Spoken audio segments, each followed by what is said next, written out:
আমাদের সঙ্গে যুক্ত হবেন সহকর্মী কামরুল হাসান, তিনি আছেন রাঙামাটিতে, এবং আমরা যুক্ত হব মিলন কর্মকার রাজুর সঙ্গে, তিনি আছেন কলাপাড়ে। আমরা শুরুতে সরাসরি যুক্ত হব কামরুল হাসানের সঙ্গে। কামরুল, আপনি এখন যেখানে আছেন সেখানে কত নম্বর সতর্ক সংকেত চলছে? এছাড়া পরিস্থিতি কেমন দেখছেন জানাবেন। পাশাপাশি যেহেতু সাগরের নিম্নচাপটি কারণেই এই ধরনের লঘুচাপ সৃষ্টি হয়েছে, ঘূর্ণিঝড়ের কোনো সংকেত দেয়া হয়েছে কিনা বা কোনো পূর্বাভাস আছে কিনা তাও জানাবেন।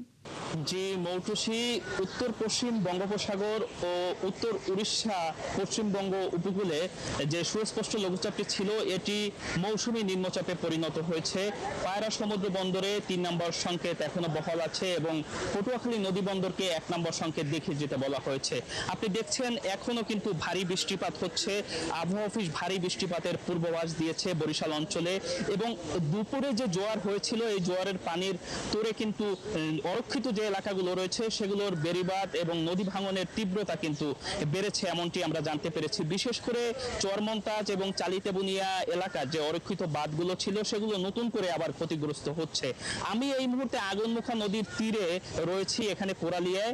সেখানে কিন্তু এই কোরালিয়া লঞ্চঘাট এলাকায় ভাঙন দেখা দিয়েছে এবং ভাঙনে অনেক পরিবার এবং দোকানপাটগুলো ক্ষতিগ্রস্ত হচ্ছে। আমি তেমনই একটি দোকানের সামনে এই মুহূর্তে রয়েছি যেটি ইতিমধ্যে ভাঙনের মুখে রয়েছে। একটু জানতে চাইবো, একটি পরিবারের সঙ্গে কথা বলার চেষ্টা করব, আসলে এই যে ভাঙনে কি ধরনের আপনাদের ক্ষয়ক্ষতি হচ্ছে? স্যার, জ্বরে আসলেই বেশিরভাগ চাঙ্গুল লইয়া পড়িয়া যায়। আমরা খুব আছি, ভয় করে আছি আমরা খুব। আমাদের লোকে যদি সরকার কোনো আবেদন করে আমরা একটু ভালো থাকতে পারি না লইয়া। দেখেন কিভাবে জোয়ার আসলেই চাঙ্গুল লইয়া পড়ে। এই যে আমার দোকানটা দেখেন এইভাবে, এই যে চাঙ্গুল এইমাত্র পড়ছে, এই হবে এই যে ওই জায়গা দিয়ে চাঙ্গুল পড়িয়ে গেছে। কারণ আমাকে থাকতে খুব ভয় করতে আছে এই জায়গায় থাকতে বুঝলিয়া। জি, যেমনটি শুনছিলেন, আমরা আরো একজনের সঙ্গে একটু কথা বলার চেষ্টা করব। এই যে প্রতিটি দুর্যোগ এলেই আপনারা ভাঙনের মুখে পড়েন, সেক্ষেত্রে আসলে পরবর্তীতে সরকার কি পদক্ষেপ নেয়? যে এই ভাঙ্গনে আমাকে অনেক ক্ষতি হইতেছে, দোকানপাট ভেঙে যেতে আছে।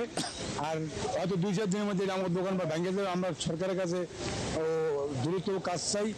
কিছু বাড়ি জিরো ব্যাগ ফালাইলে মনে হয় যে থাকতে পারবো, নাহলে এনে দোকান অন্তপক্ষে ৫০টা দোকান ক্ষয়ক্ষতির মুখে।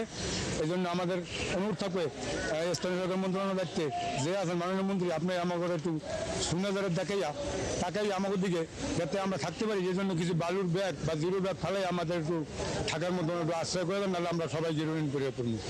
জি, যেমনটি শুনছিলেন, আসলে রাঙাবালি নদী ভাঙন কবলিত এলাকা এবং দুর্যোগ প্রবণ এলাকা, যার কারণে প্রত্যেকটি দুর্যোগের সময় আসলে এই অঞ্চলের মানুষ ক্ষতিগ্রস্ত হয়, এবং বিশেষ করে যারা বন্যা নিয়ন্ত্রণ বেড়িবাঁধের পাশে থাকেন তারা সবচেয়ে বেশি ক্ষতির মুখে পড়েন।